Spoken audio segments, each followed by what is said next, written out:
Hello everyone, welcome back to my channel. তো তোমরা সবাই কেমন আছো? আশা করি ভালো আছো। আমিও খুব ভালো আছি। চলে এলাম আবারও একটা নতুন ভিডিও নিয়ে। তো ঘুম থেকে উঠেই আজকে প্রথমে আমি বিছানা তুলে ব্রাশ করে চুলটা বেঁধে নিয়েছি। এরপরে আমি রান্নাঘরে গিয়ে চা দিয়ে বিস্কুট খেয়ে নিয়েছি। এখন আমি ফুলগুলো তুলে নেব।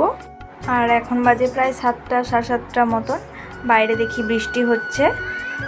এরপর আমি ঘরে এসে ঘরটা ঝাঁট দিয়ে নিই। ঘর ঝাঁট দেওয়া হয়ে যাওয়ার পর ঘরটা আমি মুছে নিয়েছিলাম। আর ঠাকুমা দেখি টিফিনে আজকে করেছিল লুচি আর কুমড়ো আলুর তরকারি। তো ভাইকে প্রথমে খাবারটা খাইয়ে তারপরে আমি খেয়ে নিয়েছিলাম। আর বোন তো আজকে স্কুল চলে গেছে। এরপরে আমি বাসনগুলো ছিল কলতলায় কিছু, সেগুলো মেজে নিয়েছি। তারপর দেখছি ঠাকুমা রান্না করছে। এদিকে তরকারি হচ্ছে, মাছ আলু দিয়ে ঝোল, আর ভাত হয়ে গেছে আগেই।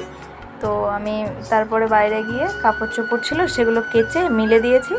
আর এখন বৃষ্টি থেমে গেছে, হালকা হালকা রোদ দিচ্ছে, দেখতেই পাচ্ছ রোদ দিয়েছে। এরপরে আমি স্নান টান করে নিয়েছি। স্নান করা হয়ে যাওয়ার পরে আমি ঠাকুরের বাসন টাসন ধুয়ে নিয়েছি। এখন আমি পুজো দিয়ে নেব।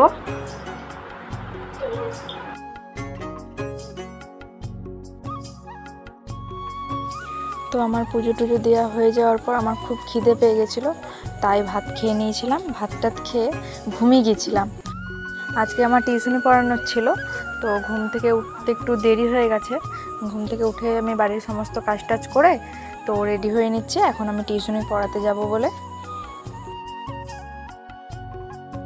আমি রেডি হয়ে গেছে, এখন আমি বেরিয়ে যাব। তো রাস্তায় যাওয়ার সময় আজকের ভিডিওটা করতে পারিনি, বৃষ্টি নেমে গেছিলো। টিউশনি পড়ানো হয়ে যাওয়ার পর আমি বাড়ি চলে এসেছি। তো আমার মাথাটা খুবই ব্যথা করছিল, তাই ব্লগটা এখানেই শেষ করলাম। ভিডিওটা ভালো লাগলে লাইক কমেন্ট শেয়ার করে দিও, সাবস্ক্রাইব করে দিও। টাটা।